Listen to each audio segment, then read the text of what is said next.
When I first started, I felt like I didn't know anything. I didn't know what I was doing, and that was terrifying. And so I think just really kind of studying, and like I said, and that's where I think coming in with a team or somebody like that you can follow and gain that knowledge would be really helpful too, because I just lacked confidence at the very beginning.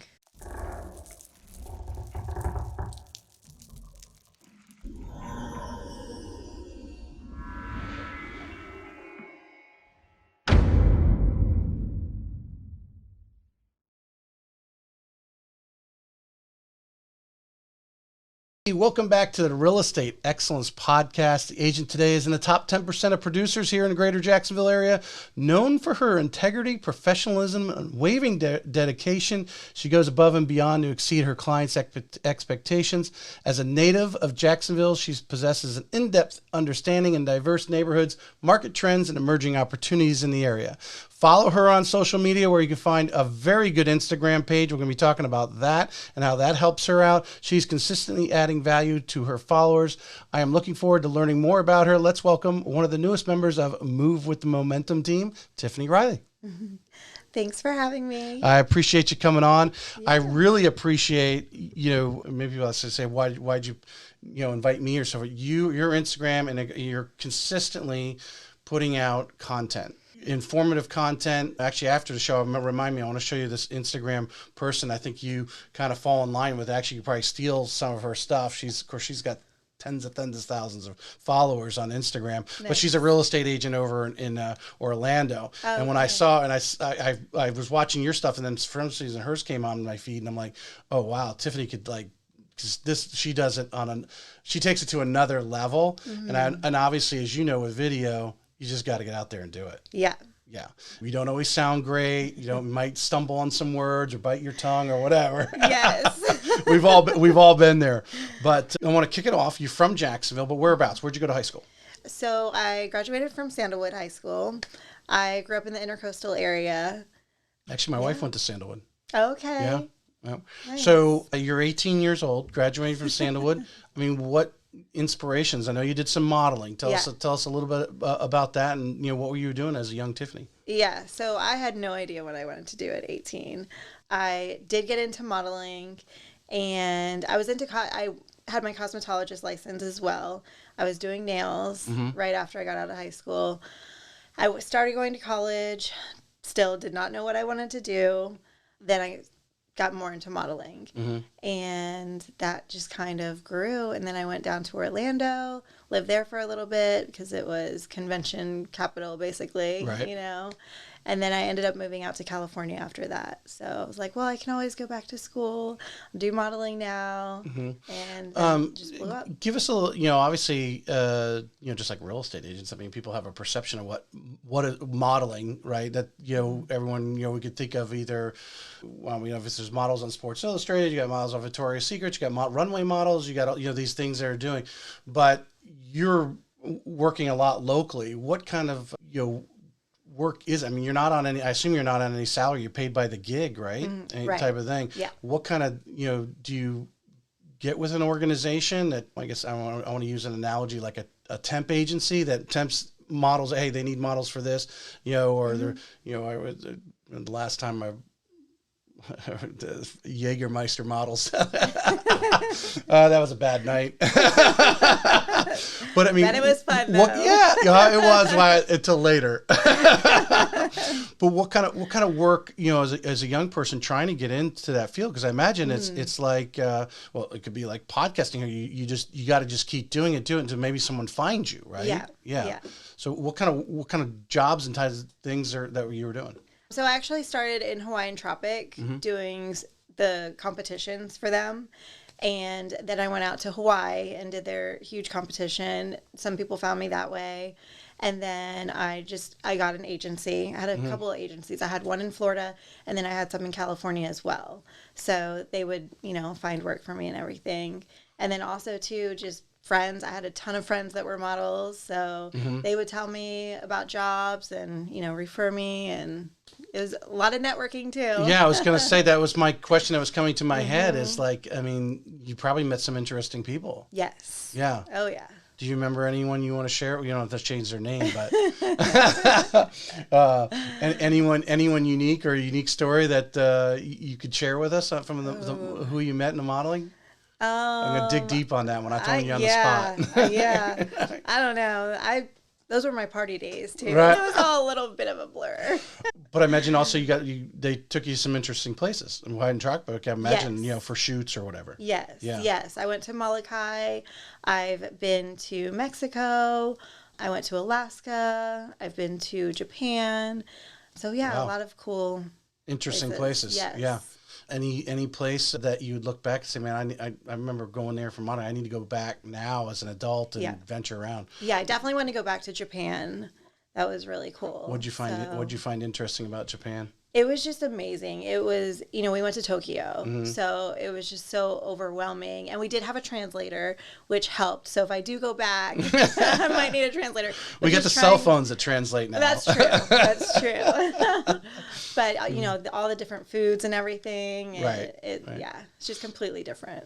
All right. So based on your LinkedIn, this is like 2011-ish. Is it just I imagine... Well, for any model, women probably particularly, because, as age comes, I don't know, what happens in your life? You leave modeling, and I noticed you picked up a retail job and then led to something else, and eventually real estate, which we'll get to. But what was your change in career to step out of modeling at that time? I got pregnant. Okay. With my Grown daughter. a family. Yep. All right. Yep. That'll do it. So, yes. And as a single mom at the time, as a single mom in California, it was way too much, way too expensive. So I came back to Jacksonville with my daughter. She was 18 months old at the time. And I had no idea what I was going to do. I'd always been interested in real estate, but I didn't know how to get into it or anything like that, And I just needed something quick, too, because, my life was changed. Yeah, you picked up a retail job with but you did some time at Arbonne. Now, if I'm not mistaken, correct me if I'm wrong, it's a multi-level marketing thing, and you're an independent, just like you are as a real estate agent. Yep. You're self-employed. What are some things that you picked up there? Because what I found in a lot of is there's a lot of personal development training in that. Yes. What are some things that you picked up there that you remember that? It was really just a lot of the mentality aspect of it, which I loved. And that's something I love about real estate too, because I'm constantly reading, like the whole business, self-help books, all of that, really just getting in the right mindset. And that's important for Arbonne, it's important for real estate. So that I really like that. I mean, everybody, on my team and everything was just super positive and motivating. And so. How does that, I haven't talked about this in a while on the show, but from a personal development side, to me, when I read a good book, Ryan Serhant for one, but I'm a John Maxwell fan. Picking up on some of these, it gives you some like positive juice, right? I mean, it just makes you feel good. Like, wow, listen to that story. He fell on his face and he got up, and now look how successful he is. Yes. You can relate to that. Yes. Yeah. Yeah. Because going out there as a real estate agent or as an Arbonne representative, you're going to get no. And and you get so many no's. So many people can take more no's than another person. Just like some boxers can take more punches than another. But tell us a little bit of how some of the things that you took from there, and how it during some times where you're like, am I doing the right thing? Should I keep doing this? How that personal development kept you keep going. Yeah. So Arbonne, I mean, at the time where I was in my life too, at that time, I wasn't really in the best spot. So even though I was trying to work on myself, I wasn't in a good spot, So trying to stay motivated and do everything with that, Took extra motivation. Yes. So that's why I had the retail job, because I needed instant money, Right. But at the same time, I was like, this isn't what I want to do for the rest of my life. So then I got into real estate. So what is it now? I think it was 2015, right? Yep. Actually, if I look correctly, you had February 2015. So we're exactly 9 years this month in your career. Yeah. What comes across in front of you that says, I need to go get my real estate license, or I need to go, because I think you originally started with Watson, that I need to go down and talk to Watson Realty. What triggers you to make that step? So I was actually dating somebody who was with Watson. And like I said, I've always had a love for real estate. You know, I just like looking at pretty houses, and I thought it would be fun. And I like that there's no cap on your income. So I was like, okay, this might be the right thing for me, you know. And then I talked to him a little bit more about it, and I knew that Watson had a school. So I was like, I'm going to end up with Watson, so I'll go to the Watson school. Right. So that's what I did. When you got there, I would imagine, or even before, did you talk to other real estate agents at all? No, not really. I just kind of went for it. Well, that's cool. Most people, that's pretty much their answer. Yeah. But as we talk pre-show, one of the things I'd like, my dream of a listener on the show is someone who is thinking about getting in real estate or might be getting their license right now, but hasn't chosen that brokerage yet, and to go out and have conversations with top producers, not necessarily the top producer, but producers that are actually doing the business, and to research more about the brokerage, research more. Now you've changed brokerage a couple times. In your initial thought, thinking about 9 years ago this month, and thinking about your move to Watson, could you have reached out and maybe what you know now and have talked to other brokerages, but you just didn't know because you were just in that. Right. You don't know what you don't know. Right. Exactly. What would you recommend to a new real estate agent today, or someone thinking about getting into business? Yeah. I mean, if I could go back and change how I did everything, I mean, Watson's great, but honestly, I would probably start on a team or, under a top producing agent to really figure things out a little bit better, to get better guidance. So, because it took me a while to really get to where I needed to be. Well, and that makes you, and I always think he has a path for everybody, and that's made you who you are today, type of thing. Yep. I mean, we do know some people like Brittany and John who got in, had success pretty quickly. I mean, they're pretty brilliant people. Yeah. But it's, sometimes it's, where we grew up, your background, just you weren't exposed to those things. Right. What do you think are, a couple like important things that agents need to know up front that maybe you didn't know 9 years ago today? Yeah.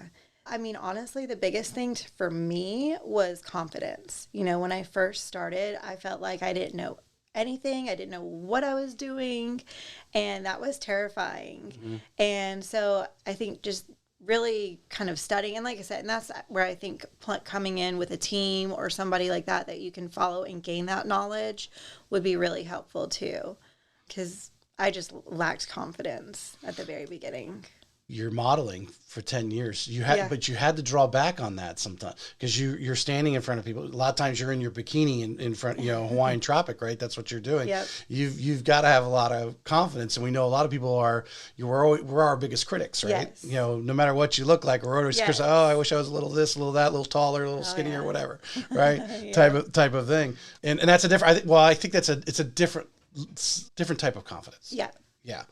Was the confidence in the sense of meeting new people, or what do you think, or just your lack of knowledge at that moment? Yeah, it was the lack of knowledge. Like I'm the kind of person that I want to know like everything.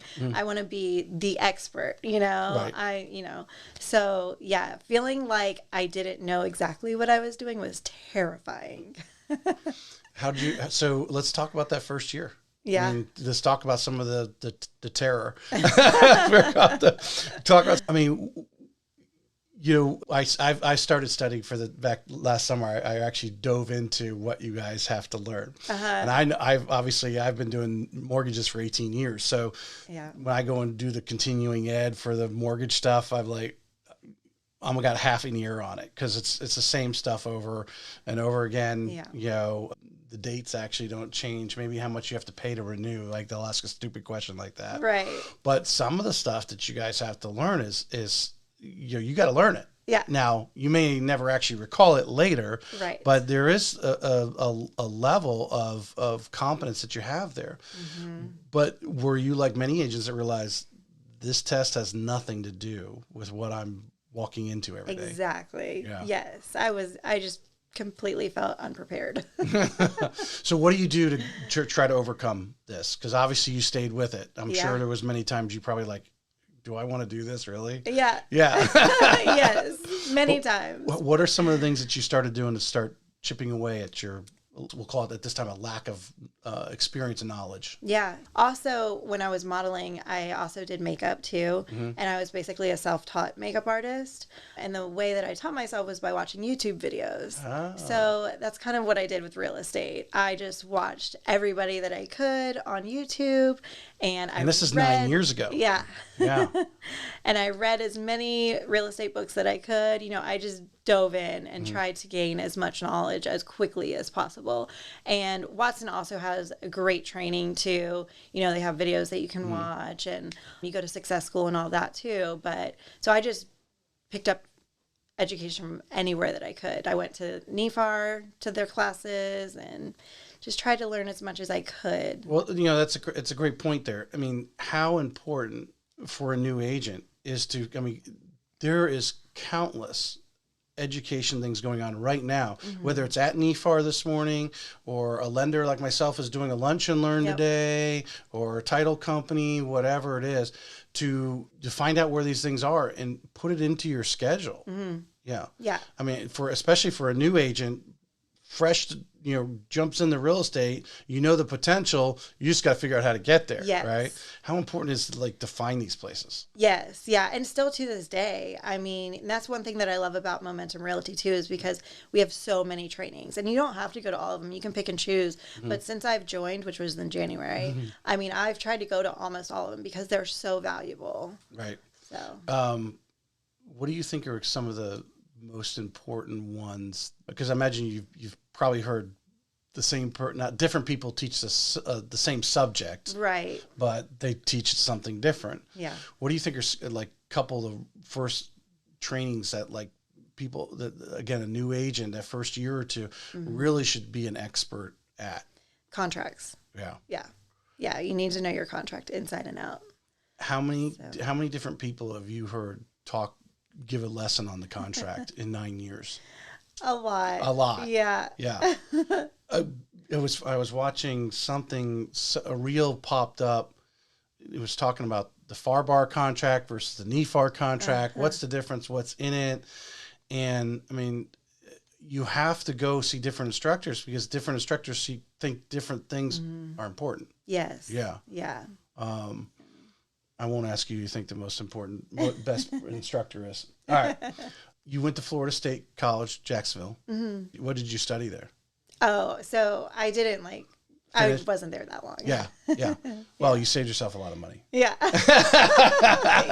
Yes. There's nothing more inspiring, to be honest with you. I think it's more inspiring, especially because our higher education, I think I don't say failed us, but to me, it's become a business. Yeah. And, the great thing is, and we'll get into deeper, how real estate's changed your life. And, you don't need a college education to do it. Right. And so forth. I want to go back to the first year. Do you find a mentor, someone to coach you? Or when do you find that in your career? Because you said you went a while, not really producing where you want to be. Yeah. You had some struggles and so forth. Did you find someone that you can attach to? And because going back to the team thing, you missed. I would have joined a team to learn. Did you match up with a top producer? So what happened? My first year was I also still had a lot of personal things going on, from my move from California and everything that I was dealing with. So I wasn't focused 100% like I should have been in real estate. But then eventually I did hire a coach. I did Tim and Julie Harris coaching. I just did not the individual coaching, but they have an option that you can do. Group coaching. It was group coaching. It was inexpensive, but it was still very valuable. So I got a lot of good information. I did put a bottle of water there just in case I'm going to have a drink of my coffee. But. Thank you. I do have my Starbucks. So. Okay.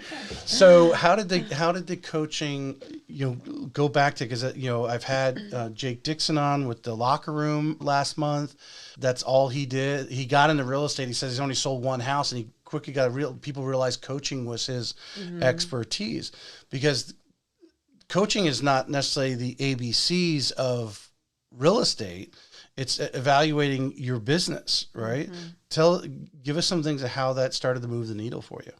Yeah. Assuming it did. It did. It did. Not as much as, I mean, you get out of it what you put into it, right? I probably put like maybe 75% into it, not 100.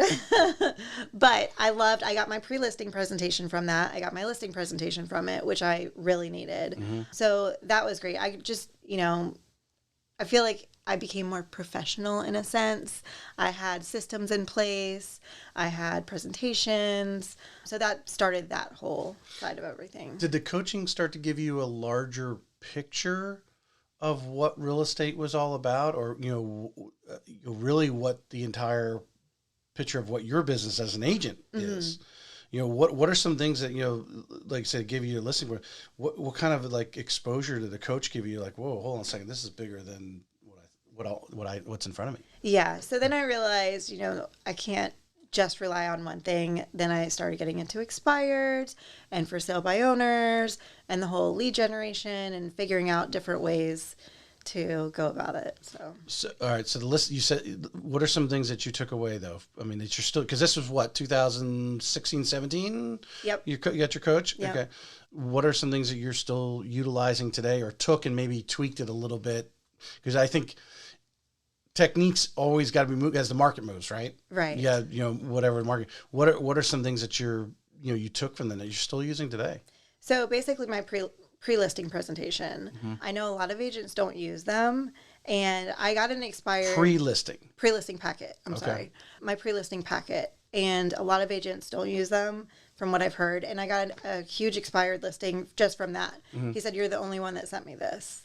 So tell us a little bit, what is it, what makes it, what do you like about it, and what have you, the response that you've been getting from your clients on this package that you put out? Yeah, so it's just, it has some information about myself, and then I also do an RPR report about the home in there. I don't RPR, Realtor's Property Resource. Okay.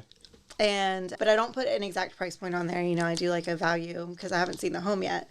So I put that in. I put like a little microwave popcorn thing in, and just some like fun things, and a little note, a handwritten note. Right. And so it's just individualized to them.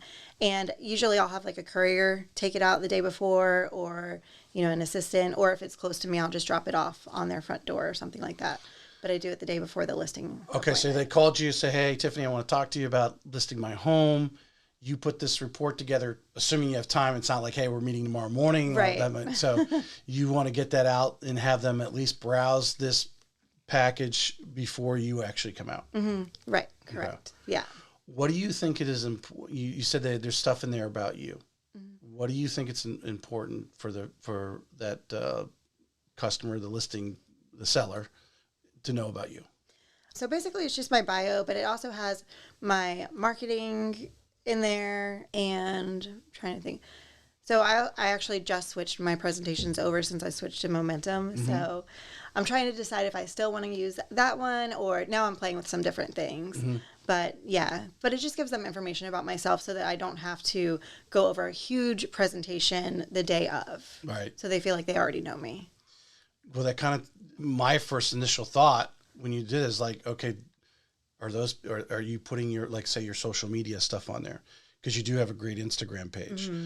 And you have some substance on your YouTube, which I think is the most underutilized by real estate agents. I have many of the top agents on, and I go to their YouTube page, and they got videos that are 3 years old. Yeah. They haven't done anything recently. Yeah. Do you put that on there so they can go, "Oh, they're reading this," but we know also people like they're video watchers now, right?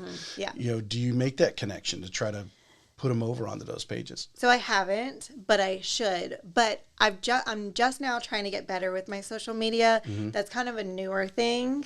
So I do need to incorporate that somehow. And I'm playing around with the idea too, because obviously I'm learning a lot from John and Brittany about, instead of doing the pre-listing packet, mailing it over like I have, they do, like an email thing, and then they would be able to click on links and see certain things. There was something I saw advertised I thought was brilliant. There was a company that actually did that, but more on a professional, because you'll see these emails come across, and like if I just went in here and created an email and put in a bunch of my social media links, it looks kind of like, it doesn't pop. Yeah. It has to be formatted properly. Yeah, and have some style with it, I guess we'll call it that. Yes. Make it look pretty. Well, because would you agree? I mean, because everything you do is a representation of you and what they're going to perceive, how you're going to represent their home. Right. Yeah. Yep. Yeah. We go with the coaching. How does that move the needle for you? Do you start getting more listings you thought, or buyers? What starts to happen? You're like, hey, I'm moving forward. I may be doing the right thing. Yeah. I mean, my business grew a little bit, but it never grew to where I wanted it to be. Mm-hmm. And again, I mean, I think that I've been dealing with some things. Confidence was like a huge thing for a long time, just because of personal things that I was going through. Really just getting comfortable with everything. Comfortable with yourself. Yes. Yes. Yes. Yeah. And then really when I started focusing more on my sphere is when things started really growing. Mm-hmm. Yeah. Well, and we like I said, pre-show, someone's going to resonate with your story. Mm-hmm. And if there's any one thing that will move the needle for you, and we've mentioned it several times, is confidence. Mm. And if there's any one thing that's going to hold you back, it's confidence. And I think any agent listening to this show right now is going to say, yeah, I had the same problem. Yes. I mean, I would say 7 out of 10, if not 9 out of 10. Yes. And it's just all mindset, mm-hmm. Just working on my mindset these past few years is really what has changed me.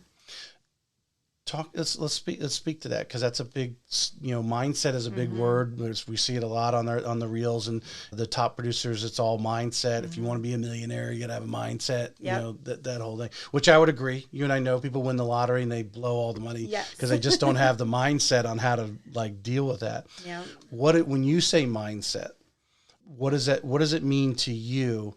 And then if you can, in telling us that, how have you changed your mindset? How has your mindset grown? And it's continually growing. Yes. Continuing. Dwell on that. What your inner, because I think we speak to ourselves internally, right? Yeah. If you could speak to your mindset and your inner speakings to yourself. Yep. Yeah. So like I said, I'm constantly reading, or now it's just listening to audiobooks because I don't have the time to actually pick up a book. But, books like 10X and The Success Principles, there's just a ton. I mean, there's a ton of great books. Yep. But so also this past year and the year before, writing down my goals and doing affirmations and things like that to just constantly focus on. So you're going to use that journal I gave you. Yes. Yeah. Excellent. Yes. Yeah. But honestly, that is what has really changed my business, is focusing on my goals and my affirmations and staying the course. I want to, because a lot of people say that. Yeah. I like to put the rubber to the road a little bit.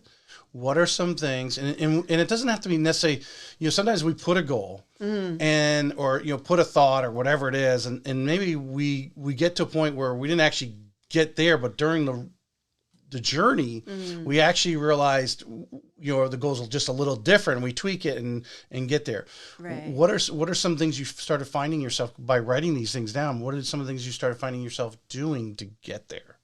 So, and this is something too that I learned from John. So I would always do yearly goals, and now he has me breaking it down into quarterly. Mm-hmm. So, because my goal for this year is 10 million. Mm-hmm. So I'm like, okay, that translates to 2.5 per quarter. Right. So before I'd be like, 10 million, I did, 1 here. I've got the rest of the year to do right now. Right. No, this quarter I need to do 2.5. Just stay on pace. Yeah. Yes. Yeah. So that has really helped too, because it's, kept me hustling more, because I'm like, oh man, it's already February, right. Yeah, I only have until the end of March. So that's helped a lot. Mm-hmm. Is just breaking it down into smaller things. And what does John say about, setting, obviously you want to push yourself, but you also got to be realistic. Right. Yeah. Yeah. Yeah. So for last year, for example, my goal was, well, personally I said 6, but I had never done more than 3. And my broker was like, well, maybe we should shoot for 5. I was like, all right. So I did 5.8. So I was like, it was just almost made my 6. Right. But I was happy about that, Right. So it was a good accomplishment. Let's go into, dig a little deep into the business thing. You've been doing this 9 years, so you have a good track record of things you probably did and like would tell us, don't ever do that, right? What is one of those things that you did like in you try and just, if you would call it, you fell on your face on it, it just didn't work, at least not for you, because I think marketing is in real estate because it's all about relationships and so forth. What are some things that you did like now not to do? Well, that's the thing. I think you have to find what works for you, because there are some agents that cold call all day, every day, and it works for them. Right. I hate cold calling. It's not my thing. But I've tried it, and calling expireds is on my to-do list. I don't know if I'll get there or not, but I don't know. I don't know if there's really... Maybe door knocking. Door knocking was not successful for me. I think I think it was Ella. Ella got married, so she changed her name with Momentum. Oh, yeah. Yeah, I can't think. But if I recall, and I may be wrong, Ella, if you're watching this, I don't know if it was her that said door knocking. Her name came right to head when you said door knocking. Yeah, it came right to my head, but I don't know if it was her. Somebody's, different people have had success at door knocking at other times than others. I do think if I was a real estate agent, I would go, 2 or 3 doors either side of my open house or whatever, and type of thing, let everybody at least, know, at least in that surrounding area. I don't know about just blanketly just walking down the streets and hitting 100 houses. Yeah. Especially, we could probably do it today comfortably, but, in August, that it just ain't happening. Yes. And the funny thing is when I first started real estate, I thought, I need to dress business all the time. So I would wear like very business-like clothes and high heels, and now I've completely changed the way that I dress. Well, talk about that. Being a model, you had that mindset that you wanted to be prim and proper, dressed and so forth. Yeah. What do you think has changed your mindset on that? What is the lifestyle of being a Northeast Florida real estate agent in regards to how you're dressing? Well, I realized heels don't work when you're trying to show houses, especially after it just rained and you're sinking into the ground. And also, it just, we're in Florida. Right. You don't have to be super business-like. And, right. It's fine if you want to do that. For listing appointments, I do dress up more for listing appointments. Right. Well, you don't know who you're going to be in front of until you get to know them a little bit. Then hey, I can be a little more cash. Yeah. But I've definitely taken it back a notch and just comfortable, but still nice, Yeah. I usually wear just like a dress and sandals or something. Right. Yeah. You don't want to show up in cut off shorts or something like that. Right. The clients that you've had or that we visualize that, especially like we get a lot of these people from up north.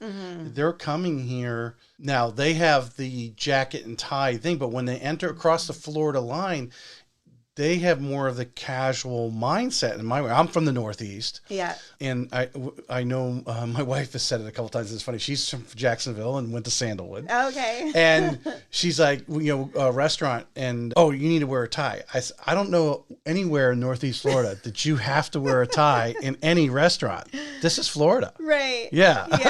Yeah. Well, the funny thing is I was showing luxury properties one day and I had just a dress and sandals on, and my buyers were from New York. And the listing agent of this like $2 million property met us at the house, and he looked like a bum off the street. And my buyer said something, Well, they were like, he was below the level. Like yeah. So. Well. There is no doubt, and I'm sure you saw it when you're modeling and mixing and mingling. You some of the most, I won't even necessarily say affluent, but from a standpoint of what we see as status is, their net worth, a lot of times you walk by them, you don't even know who they are because they dress down. Right. So hopefully they fit in more and people don't notice them and, asking for autographs or whatever. And sometimes you just walk right by them and don't even know that person's worth whatever millions of dollars. Yep.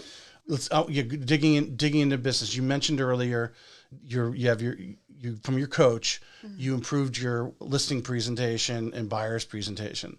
One thing we've been talking about recently, obviously with the rates going up in the last 18 months, is the the listing presentation isn't like 2021 where it's just, hey, show up and, you can kind of wing it and get it because you're going to put that house up and probably have multiple offers before you even get it on the MLS, if not within a couple of days. But today you need to have a little more strategery involved. Mm-hmm. Tell us how, have you changed the way you're handling listing appointments today than just 2.5 years ago when rates were low and, the houses were listed and had many offers. Mm-hmm. Yeah. I mean, I have that conversation with my sellers, about the rates and about possible seller concessions that could come up because, especially depending on the price point too. Right. So, yeah. Well, you actually hit it right. I was leading you to it and you hit it right on the nail. That the importance right now to when you go in that listing appointment to have, hey, we may want to, because you're competing against new construction, who's giving away, I think they're giving away the houses right now, actually. I mean, they're making minimal margin on these houses just to keep their guys busy type of thing. But they have all the incentives to get that lower rate so you have a lower payment for whether it's a short period of time or buy it down permanently, whatever. Tell us how you approach that conversation when you go in that listing appointment and approach them with these options. I mean, or is there different clients you guide to those options? Others that maybe you won't because of the price point? How do you stage that conversation? Yeah, it definitely depends on the price point, and also to where we're pricing the house too. So obviously we go over the comps and everything and see if it makes sense. But I just talk to them about where rates are and give them this is what I'm doing for my buyers. So if I brought the buyer, they might need some help with closing costs or rate buy downs. Because some people they've never heard of a rate buy down, Right. Yeah. They don't know what the builders are doing. I mean, they might see the advertisement and wonder, like, what are they doing? Are they using their own money to give them that low interest rate or so they don't understand how it's actually getting there? What is some of the reception, though, that you're getting? Because I think one of the challenges that agents are having is, being confident in that presentation right now, because I think, and you may agree or disagree with me. If you go in to a presentation and they say, no, we don't want to do any seller concessions, just price the home there, go with it, and then 2 weeks and they're getting antsy. Right? Because, they're used to, well, geez, 18 months ago, the house sold in 2 days. My neighbor, it's 2 weeks and we've only had a few showings or whatever. And now they're talking about a price reduction or having to go back and say, okay, well, let's do the incentive now, which is equivalent to a price reduction. Right. Right. Yep. So what kind of feedback are you getting from these listing appointments in that discussion? Are some warm to it? Who do you find more warm to it than others? Yeah, I mean, people have been pretty open to it. I mean, really just showing them the data and looking at other comps too and seeing if other homes nearby have done seller concessions too. Like that'll help, So showing them the comps and going over that with them. And then just showing them too the difference on a price reduction versus a buy down.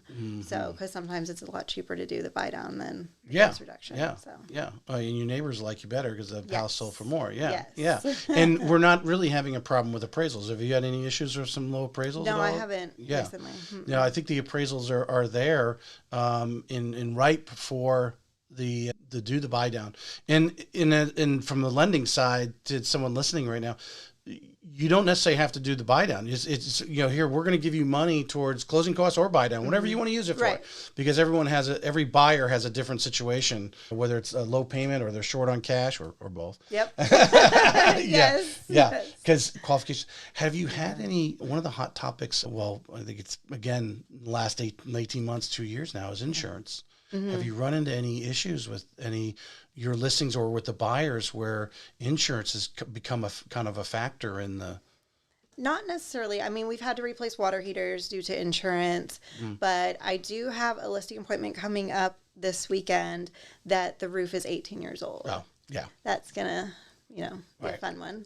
The good thing about the roofs is whether you you escrow it, or there's roofers now that will take the check afterwards, type of thing. But you know, having that wind mitigation and really any house, I think we were talking with an insurance agent, said they basically, it's over 10 years, get a 4-point wind mitigation, because the insurance is definitely a challenge, because you got that person set on that payment. Yes. And all of a sudden, because we used to wait till a week before closing. Oh, go get your insurance now. We're all ready. Yes. And all of a sudden, it's $200 more a month than what you thought. Yep. Oh, Yep. And I recently had one too, where we were under contract. I had the buyer, and they were shocked at how much the insurance was.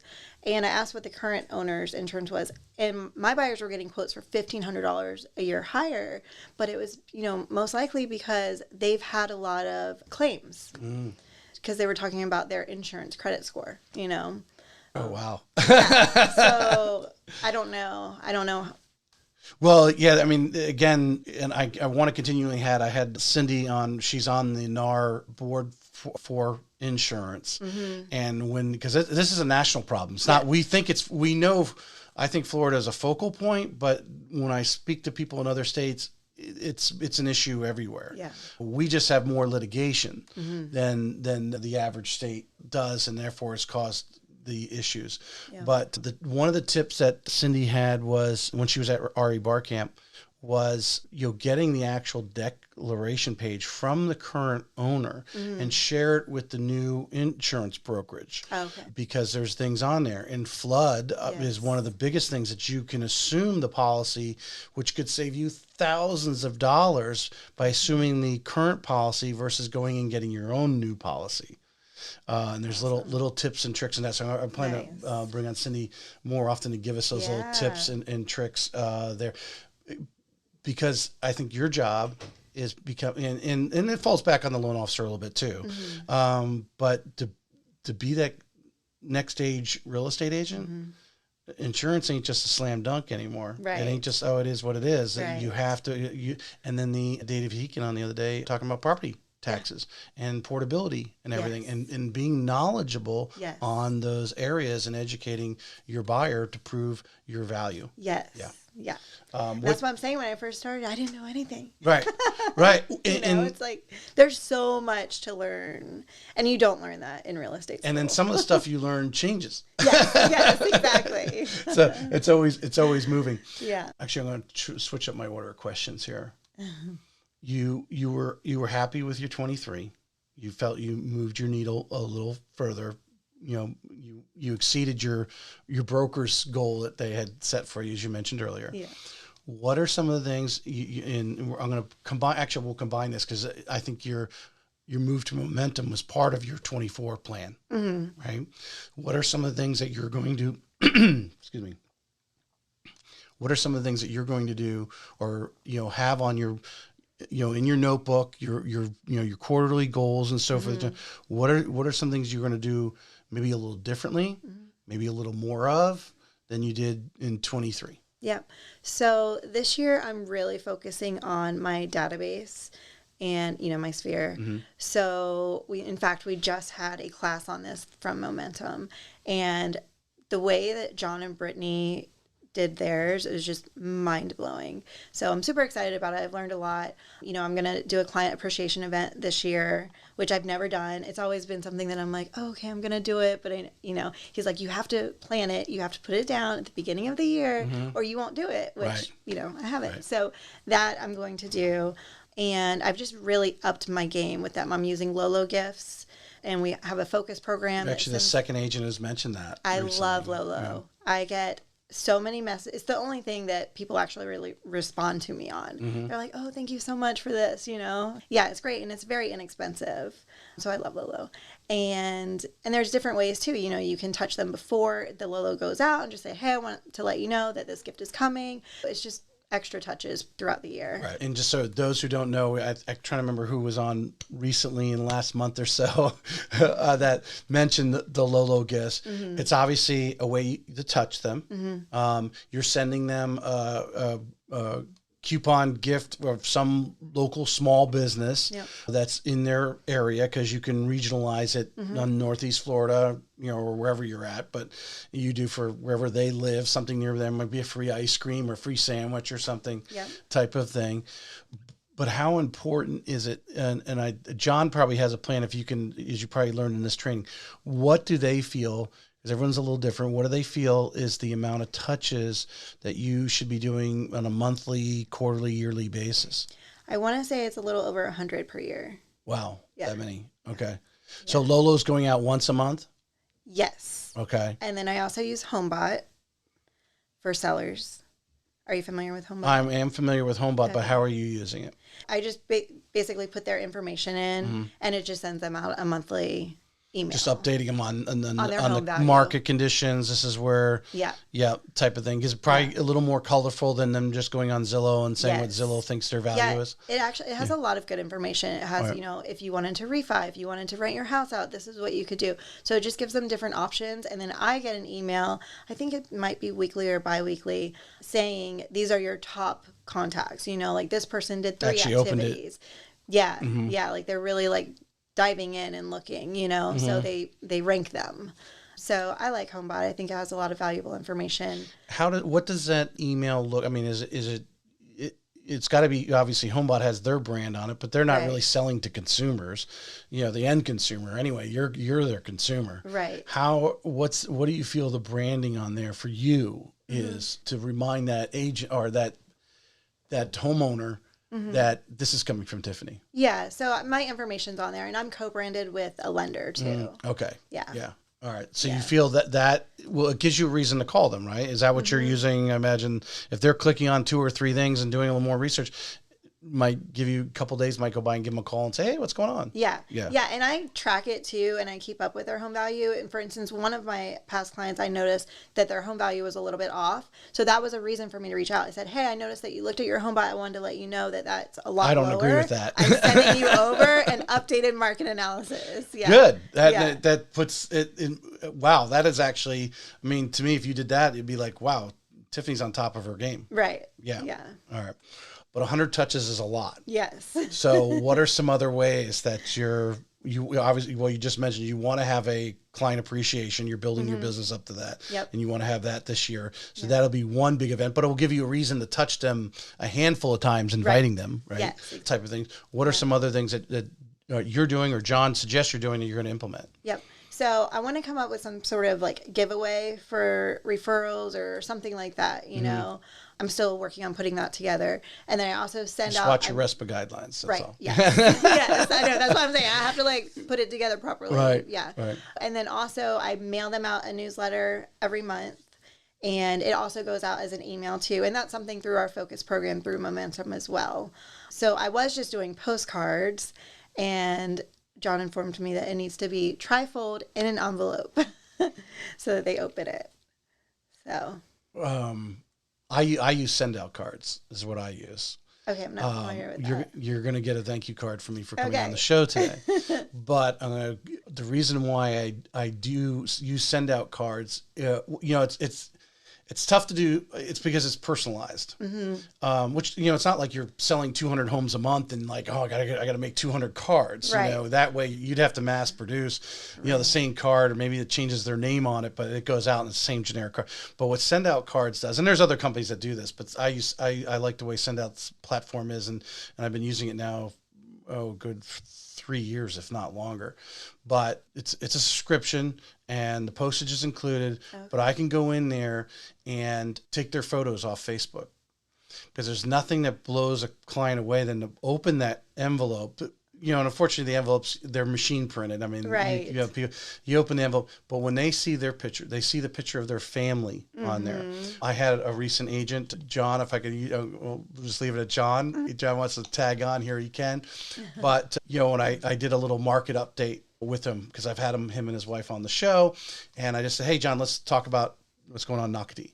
And we got on, and before we went live, he's sitting in his home, we're doing it virtually, and he goes, hey, I got your card right back here, because people don't throw away the card that's got their picture on right. it. I love that. Yeah. And on the back of the card is basically my business card. It's got, hey, it's, Tracy, it's got my QR code on there, so they can scan it and it goes to my application site, my website and so forth. But they don't throw those away. Okay. I'm going to have to look into that. Yeah. Because I also use AM cards for birthdays, home anniversaries, and that sort of thing. And I do like that, but it's just a regular greeting card. Yeah. But you do have the option of putting in a gift, like a Starbucks gift card or an Amazon gift card. Yeah, that's like that. send out cards that you can. When businesses was really good, I was sending brownies to everybody.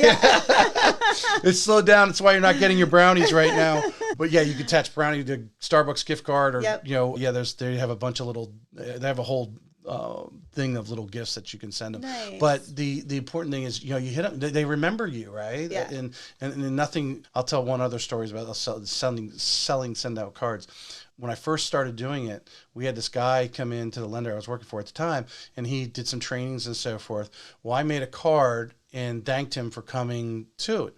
Well, him and I did some post work virtually, and he's sitting in his office, and on the shelf behind him is my card. Oh, cool. Because luckily I went on his Facebook. His family had just done some photos. Nice. And so they had all these quality photos, and so I put his family on the front of the card. Oh, wow. Yeah, so they don't throw that away. Yeah. Very cool. But the importance of touches. So I want to link this into Instagram. Because, I'm going to ask you first what your mindset is, your ideology of social media and how you're attacking that, and what is your social media goals for 24? Yeah, so and that kind of originated when I was with Watson. My broker there was like, you have to get on social media, even if you don't like doing video, you just film it and just put it on. It doesn't matter. It doesn't have to be professional. Just do it, So I was like, oh, okay. So I started doing that. But I felt like I never knew what to say. So I found this company called The Paperless Agent, and they do my social media postings. But then, so they do this whole, I get a website, and then every month they have they individualize it per month. A campaign is what it's called. Okay. So they do a campaign every month, and then they have a blog post, and then everything is related to that same topic monthly. So the blog post goes on automated. The social media posts are automated, and they're tied into the blog post. And then they give me scripts. So that's what I read. I put that on my phone and I read it. I was going. That was a question I had for you. I was going to take it off camera because I was just, and we'll talk about it later. Your Instagram posts where you're giving great information. Yeah, you're educating there, because I think if you look at some of the best of the best, or at least. It's funny. I think John will relate to this because it's a conversation him and I had at one time. There's a lot of people that get on stage and they did all this volume, but they didn't make any money. Right. Yeah, he's big on the return on investment. What are you actually putting in your pocket? Yeah. But some of these people have the greatest social media, but when they say they're getting business off social media, it's because they're consistently educating or at least the person might not even be listening to what you're actually telling them or remembering what you're telling them, but the fact that you are telling them, right, and shows that you have knowledge and you're sharing it with them, right, and they can go on your library as your YouTube page as well. You have to go on Tiffany's YouTube page because you've got your reels there. Yeah. And so forth. And I imagine, you're evaluating and improving, those all the time from that standpoint. I mean, I'm constantly figuring out, everyone has different advice on how to get more views. Yeah. Personally, it's there because when they Google you, your reels are going to show up and that long-term video is going to show up. Yeah. That's what I'm producing out there. Yeah, it's great the shows recognize and the other agents recognize. We get that minimal level of recognition, but it's that plant that's out there now when everyone Googles you. How do you think the YouTube, we talked about, or you mentioned earlier, your circle of influence. How when you're doing those videos, are you thinking about everyone who in your circle when you're doing those? Yeah, and I'm trying to get better at YouTube too. So, because my videos don't have a lot of views on YouTube. My Instagram and Facebook get more, but for whatever reason, I don't know what I'm doing wrong on YouTube. But I want to also do long form on YouTube, and I have an 11-year-old daughter, and I've told her that if she can figure out how to edit my videos, then I will pay her. Because that's another thing too. I see all these really pretty YouTube videos, and I don't know how to do that, and I don't want to take the time to do it, because I feel like it takes away from my business. Yeah, so that's something that I want to work on too. But yeah, well, I mean, there's no doubt a good videographer can, take out the things. What I'm using right now, not for the show, but when I do my little market updates, or me and another loan officer, we do our mortgage athlete thing. We talk more mortgages. Like we had David Heekin on last week, and Opus Pro. You can literally, since I stream live to YouTube already, or I can take it, obviously the video's saved here, I can, stick it right in there, and it'll go through, and I can tell it, I want I want 30 or 30 to 60, under 60 seconds, because I'm looking for reels. But you can also, as the AI technology is getting better every day, you can go in there and say, it will actually do a video up to 15 minutes. So you could take this whole conversation that you and I are doing and say, hey, I want a few 5-minute clips from this, where we're going back and forth, and AI will go in there and find, it might only be 3 minutes, but it's looking for that, where it's taking our conversation and breaking it down into those shorter forms. Yeah. Very cool. And it'll and you can go in there and then one thing I really like about Opus Pro is, especially the reels, it's real easy. You might have a 45-second reel and you got the script over here on the side. You might go, well, I want to trim that. Take out it'll do that. We'll say you have some filler words. Do you want to take them out? Yes. Boom. Takes them out. And what it does, it actually clips the video accordingly. Okay. So it's not like you're just taking the words out. You're actually clipping the video and cutting it down, because like I said, YouTube likes the shorts to be at 60 seconds or less and so forth and that sort of thing. So the technology is improving on that. And it actually does pretty good. I mean, I can take a 30-minute video and it might cut, 20 reels. Now, I've had as many as after 9 or 10, I'm like, okay, that's enough content from that person. But I mean, if you want 3 or 4 solid reels off of a little 30-minute conversation that you're recording, it'll do it. Nice. It'll do it really. And boom, you're done. You can go in there and dress it up a little bit, add, some emojis or, it gives you different ways to do the script across there, the way you want to do it. It gives you like 6 or 8 ways to do that. But the AI technology's, that's where it's at. Yeah, for speed. And getting the content out there. Plus, it also rates it what they think the content. Like it'll give it a title. So if I actually take that video from Opus Pro and say, put it on TikTok, it'll put the title over there and everything. So that it's what what AI thinks is going to be a trend. Okay. That's so cool. it's a little. I'm constantly tweaking that. But you're a YouTube learner, so there's a lot of guys on YouTube that'll tell you a lot about that. Yeah. So, we were talking about let's one subject I always like to talk about. Well, I'm not saying like to talk about it, but I think is important. You see agents move from brokerage to brokerage. Now, there's a handful of agents out there who've been with the same brokerage, who knows, 15, 20 years.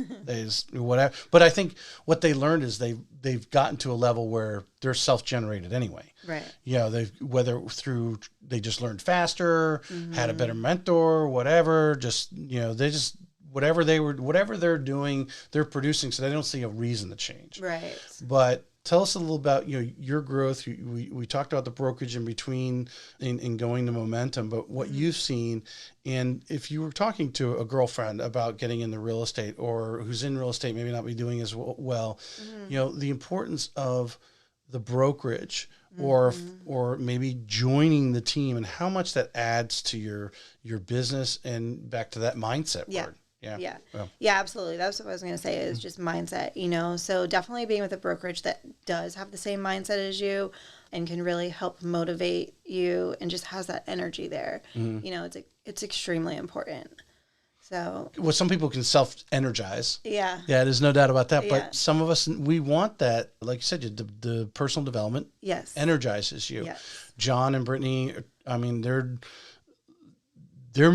sometimes I wonder, I see some of his posts if he's moving too fast. Yes. Yeah. But what was it? in your initial conversation, did you know someone at Momentum, or I think you were telling me the story, I think pre-show a little bit. Yeah. So I did a deal with Corey Miller. Right. That's right. That's what it was. And then when you sat who did you sit down first and really have a conversation about Momentum? So I spoke to Corey about it. I just kind of casually asked him, I was like, hey, I see you're with Momentum. What do you think about it? Blah, blah, blah. And of course he had fantastic things to say. And I was friends with John, and I think I'm friends with, I'm not sure if I was friends with Brittany yet on Facebook. But anyway, I was following John. And, I'm seeing all of his posts and just raving about everything about Momentum. And I was like, okay, let me just have a conversation with him. He had reached out to me. And I was like, all right, I'll have coffee with you. But, for the longest time, and honestly. Now, how long did this go? Your initial conversation with Corey to John calling you? Did Corey tell John today you need to call Tiffany? Yeah. Okay. All right. So this is a brief period of time. Yeah. Okay. Yeah. It was just like within a few months, I think. Okay. But even still, up until December, I was saying, I will never switch brokerages again, because I had already done it a few years prior, and it was not a nightmare, but it was just a lot of work. It's a lot to change all of your signs, to switch everything over. So it's a lot of work, and it's scary, because that wasn't a successful outcome for me. So I did end up going back to Watson. So to do that again and not know, the unknown was terrifying. So I had the conversation with John. I want to finish that because you're giving me another question. But go ahead. Yeah. So then I met with John, and we just kind of talked about everything that Momentum offers, and I told him what my goals are, and it just seemed like a really good fit. So I said, okay. What are some of the things that he said? And this can go for anyone talking to any brokerage or something. These are the things, I think you've picked up on, at this point you've been in the business at, 6-7 years, right? I mean, well, you just went over to Momentum. Yeah, 8 years now. 8 years, yeah. 8 years. But you have 8 years under your belt. What was some of the things that he said that maybe Corey actually didn't even mention, but just clicked I need to go over here and be part of this? Yeah. I mean, I'm making more, with split wise with Momentum. Is that always important? It is not always important, because sometimes they're, and I think it's very common for 100% brokerages, they most likely don't offer a lot. So the fact that Momentum has such a great split, and they cap, and they offer everything that they do, was just huge to me. I mean, I don't know of another brokerage like it. So that was really big. So the money structure plus. Yes. You like that? Yeah. I mean, not to say anyone can offer. Obviously, I think the 100% brokerages, they're dealing off, the broker fee, but they want to be like Florida Homes with a lot of agents, right? So to keep their training module stuff, you can make that a fixed cost. Right. So if you have so many thousands of agents, you don't have to take as much commission to offer that little bit of thing there. That obviously is how I always wonder how some of them operate. Right. In functioning, because there is a lot of stuff that the agent doesn't necessarily deal with on the insurance is one, and that kind of stuff. Right. All right. So we've got a plus on commission structure. What else? And I was also going to say too, I mean, commission structure is not always the most important thing, because if you don't know how to generate the leads in the business, you're still not going to make 100% of nothing. You know what I mean? Exactly. So so also having the training and the guidance is also very important, especially if you're a newer agent. But they have investment opportunities, which I love, and they have, I think now we're over 160 agents, but there's newer agents, and then there's also successful, I forget what they're called, but they're the more successful ones. There's a name for them though, but I don't remember. Let me just, because there's two things here that are the training and investment that you said. If there's one thing that is a commonality between a lot of people who ask, like, why do you like your brokerage, right? Oh, they offer great training. What does that really mean to you, who's on the street every day? Yeah. So is it what they're offering, how they're offering it? How does that Yeah. Well, that's the thing, because some brokerages, they can say they have great training and it's just online stuff that you have to kind of go into and find it yourself, even though, it's there and it's good. But what I like about Momentum is they have training on so many different things. So not just real estate, but also investing. I mean, we had a health coach come on too, I mean, it's basically like every aspect of your life. So it's just that I really like that too. Well, what it sounds, so the investing part of the second part of the question, you may be an agent out there, and you agree or disagree with me, but you may be an agent out there like, well, I'm just good the way I am. I'm not looking into investment. But does it not intrigue you, the fact that your broker is out there up front that's offering and expanding your vision of real estate on a larger scale? Mm-hmm. Yeah. Yeah. I think a lot of agents get stuck in the, with their blinders on. And, I think it's important, or do you invest? Are you buying real estate? Right. Are you, do you flip houses? Do you have an Airbnb? Whatever it is that you like to do, and necessarily recommend do all those things. Maybe you do, but if you have do you have a rental property or two, or at least building up and trying to get there? Right.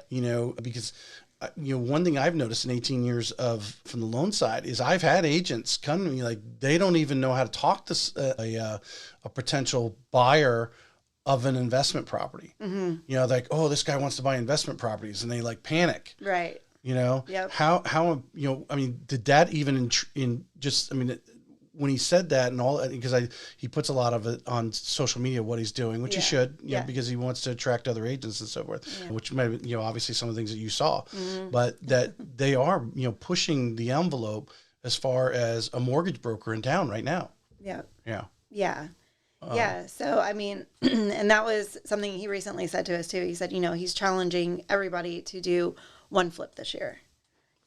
So. Wow. That's a lot. Yeah. 160 agents. Yeah. Wow. I mean, not that everybody will do it. No. But, I mean, some people just aren't into it, and that's totally fine. Well, you got to find you got to come upon the right gem too. Yeah. I mean, not, there might be dilapidated properties, but if they ain't selling for the right price or won't sell for the right price, I mean, you ain't going to make any money. There's no sense of pulling your hair out, because that's what you will do on a flip, especially your first one. Yes. So, but I'm excited to learn about it, because I don't have a lot of experience on that side of things. So yeah. I mean, some of the top agents that I've had on, obviously, take themselves to another level. Some like Jordan Feria, she does it on a regular basis. There are others. Mercedes St. George, obviously, was with the Yellow Bird or whatever they were flipping. That's how she got in the business, was learning, working for them, and then building up. Actually, then became a real estate agent in that process. I'm sure John is putting together, because he's so forward thinking in a lot of things, that the key component is having the right people, the right contractors. Yes. You can go in there and your job is to find the house. After you find it, now you got to get somebody to come in there and give you some dollar values and so forth. Yep. But is this not, even if you never flip the house, knowing that your broker is forward thinking like that you walk into a house where you might be listing like, hey, we need some repairs done. We got people on speed dial. Yes. Yeah. Yeah.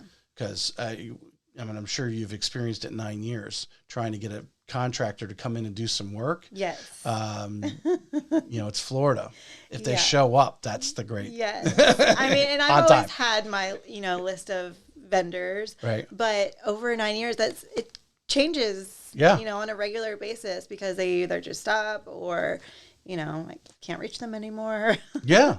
So 100%. Yeah. Well, I mean, in realization, their lives change. Yeah. Whatever goes on, they move out of the area, or, I know 2008 killed a lot of skilled craftsmen in building houses, because the housing industry went to zero. Yeah. So they all had to find something else to do. So that's why we're short on having a great skilled people in that area. Yeah. Which opens up opportunity. Going back 9 years to where to know what you know now. If you again went back 9 years but know what you know now. Yeah. What do you think would be one or two things that you would do before even getting your license? Ooh, before getting my license. Or in that process, before actually stepping out on the street. I would probably interview people a little bit more than I did and just kind of learn more of like actually what's happening on the streets, you know? Well, I mean, when you had the conversation with John, 9 years ago, you probably would have just listened more to him doing some talking. Yeah. But I would imagine that because you have 9 years of experience, trials and tribulations and some success there, where you had some more in-depth questions for him as a broker. Yeah. Yeah. Yeah. Yeah. I mean, like I said, my biggest thing was, he's not actually a broker. Brittany's the broker. Yeah. She's amazing too. Yeah. And I really look up to them for all of their success, when they were selling and everything. It's just mind blowing what they accomplished. Because of the knowledge, you had some questions, and I wrote it down here, and I didn't ask. So we'll finish with this question. I do this all the time. Making a change from a brokerage. You've done it a couple times. Yeah. You said it was changing the signs and everything, but in your path, in your real estate career path, now the jury's still out on the momentum move right now, right? maybe next year we'll regroup and talk about what was your first year at momentum like. Yes. But would making those changing the signs, changing your logo, should it hold you back to mediocrity versus obviously you make the change because you feel you're going to move forward? Right. Yeah. No. And honestly, to switch over, it was the biggest pain in the butt for me because everything like little that could have gone wrong went wrong. Like I ordered my new for sale signs with this QR code through my old CRM, and I didn't realize they cut my QR code off. So my new signs came, my QR code didn't work. So then I had to go and order stickers for a new QR code to put on there. And then my open house signs came, and one side the arrows were going one way, the other side they were going the other way. So I had to reorder my open house signs. Then my business cards came. I didn't like the way they looked. The paper wasn't good. So I had to reorder my business cards. So it wasn't, it was just a lot of little bumps. I mean, nothing major, but it was time consuming. And then my CRM, I thought that I had everything exported, and all of my past clients were not in there. I had everybody but them. So it took me weeks to accumulate all of that information again. I had to go back through my emails, find their emails, go in my phone, find their phone number, put everything back in. So it took some time, probably a little more time than it should have to switch over, but I made it work. We learned a couple things there, right? Yes. If you're using the brokerage's CRM, you may want to have your backup personally, which I know a loan officer in time, he said that. And I wish I kept, the thousands of people I did loans for in a call center because it's volume based. Yeah. To have a backup system in case you change over. Yes. So you don't want to just bank totally on them because they shut you off, you're off. Yep. Everything's gone. Yeah. So we learned that. Yes. What the artwork and everything on the signs, do you recommend a QR code on the sign? But I will say Brittany and John did make it pretty simple. They have somebody that makes all of their signs and everything and marketing. So it was pretty easy. I just had to put my contact information in. So it was pretty much done for me. How important is it when you're working with a brokerage, like things like that that are just more or less turnkey? Yeah. Like, here's a couple options on your business card. Which one do you want? Yes. Versus trying to create a whole new wheel. Yes. Yeah. Yeah. I think, it's huge, especially if you're, not a brand new agent. You don't have a ton of time on your hands. Well, it's part of that thing that I talk about. It's adding value to it. Someone wants to transition over. Number one thing is what you just talked about. Oh, last time, or, I don't want to deal. I got to change all, no, just plug into the system. Yeah.